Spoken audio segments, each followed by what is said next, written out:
c'est un plaisir pour moi de revenir encore vers vous ce matin.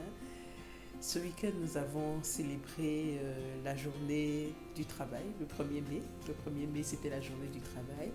Et il y avait beaucoup de messages autour de cette célébration.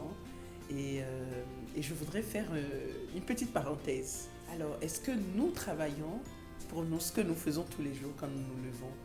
Est-ce un travail ou une passion? Est-ce que nous vivons une passion dans tout ce que nous faisons au quotidien? Je pense qu'il n'y a rien de pire. Il n'y a rien de pire que de vivre en sachant qu'on n'a pas utilisé, qu'on n'a pas exploité son potentiel pleinement. Et pourquoi?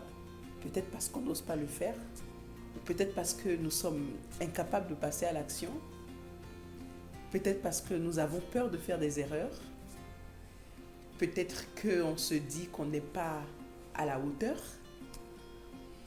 Il est grand temps pour nous de nous auto-évaluer et de nous demander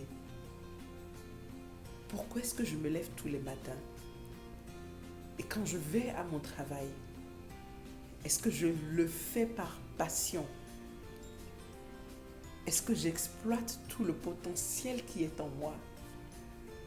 Ou bien je le fais juste par contrainte? Ou bien je me contente de faire ce qu'on me demande de faire?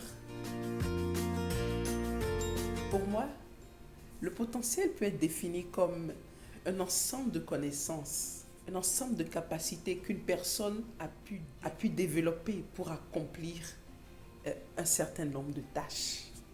Pour moi, c'est ça le potentiel. Et je crois qu'il existe malheureusement beaucoup de raisons, beaucoup de causes qui nous amènent à ne pas utiliser pleinement notre potentiel. L'une des causes, je dirais, c'est le manque de confiance.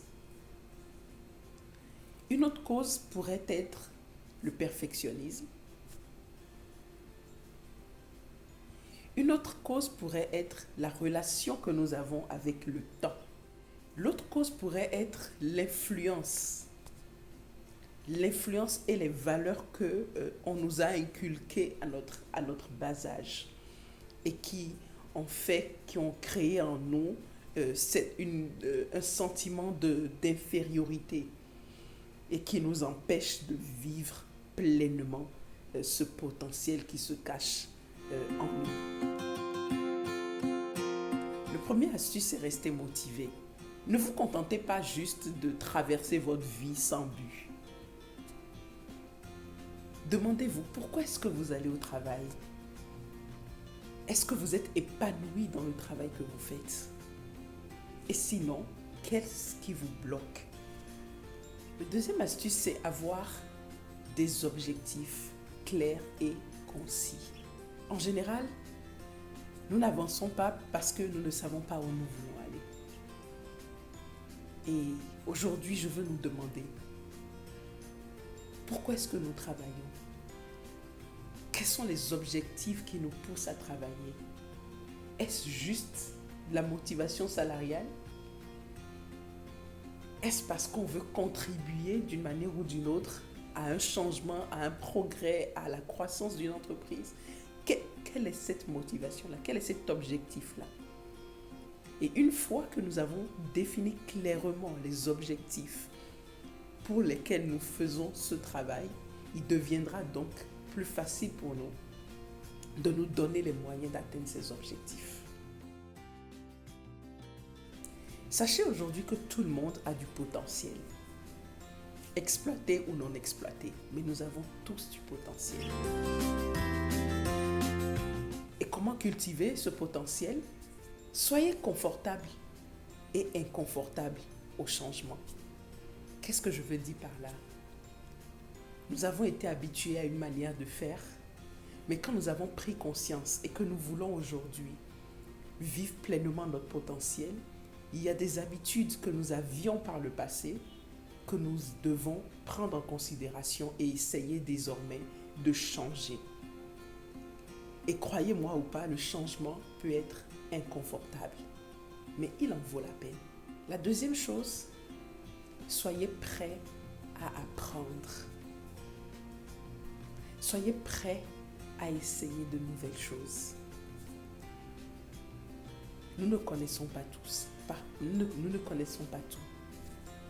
Et donc nous devons être disposés à apprendre.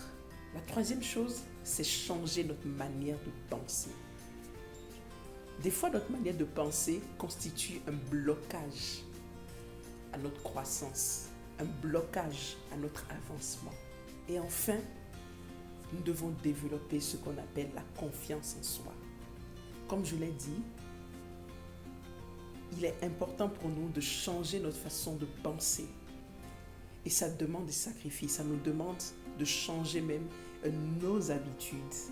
Et entre autres, c'est développer cette confiance en soi qui nous donnera la force, l'énergie dont nous avons besoin pour exploiter pleinement le potentiel qui se cache en nous. Pour conclure, je voudrais nous dire, souvenons-nous que tout ce que nous faisons, même au travail, c'est d'abord pour nous. Certes, nos employés en bénéficient. Certes, les personnes avec lesquelles nous travaillons, nos collaborateurs, nos associés en bénéficient, mais c'est d'abord pour nous. Et donc, si nous n'exploitons pas tout ce qui est en nous, c'est une perte déjà pour nous-mêmes. Alors prenons le temps de nous évaluer, de nous auto-évaluer et de nous demander, est-ce que ce que je fais, c'est juste un travail ou je le fais vraiment par passion? Et est-ce que le potentiel qui est en moi, toutes les capacités que j'ai, tout ce que j'ai comme bagage, comme connaissance, est-ce que je l'exploite pleinement, totalement, entièrement?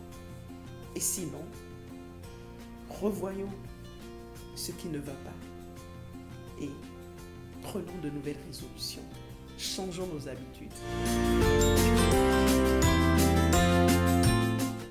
Merci et bonne fête du travail encore à tous et à très vite.